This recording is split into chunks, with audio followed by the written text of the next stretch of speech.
কোরআন এবং কোরআনে কারিমে আল্লাহ তাআলা তার নিজের জন্য তা সাব্যস্ত করেছেন, এবং হাদিস রাসূল সাল্লাল্লাহু আলাইহি ওয়াসাল্লাম আল্লাহর জন্য যে সমস্ত গুণাবলী সাব্যস্ত করেছেন, রাসূলুল্লাহ সাল্লাল্লাহু আলাইহি ওয়াসাল্লাম সেগুলি সাব্যস্ত করা। এর মধ্যে ইবনে তাইমিয়া রাহমাতুল্লাহ আলাইহি আল্লাহ তাআলার জন্য অনেকগুলো গুণের কথা আলোচনা করেছেন। আল্লাহ তাআলা যেগুলি ইবনে তাইমিয়া রাহমাতুল্লাহ আলাইহি উল্লেখ করেছেন, যেগুলো কোরআনে কারিমে আসছে। তো গত পর্বে আমরা লাস্ট যেটা জেনেছি সেটা হচ্ছে আল্লাহ তাআলার মাশিয়া এবং ইরাদা।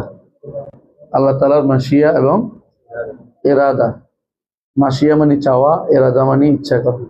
এটা আমরা গতবার বলছিলাম, তাই না? মাশিয়া এবং ইরাদার মধ্যে কি পার্থক্য? আল্লাহ তাআলার চাওয়া আছে, ইরাদাও আছে, মাশিয়াও আছে। কোরআনে কারিমে দেখবেন আল্লাহ তাআলা বলছেন ওমা তাশাউনা ইল্লা ইনশাআল্লাহ।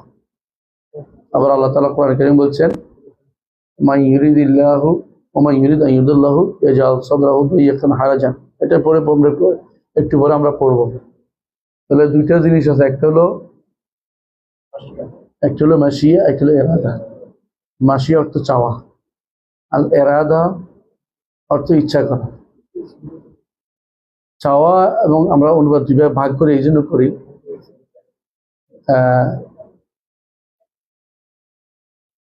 একটা হচ্ছে ঐকান্তিক চাওয়া, এটা বলে ইরাদা কাউনিয়া।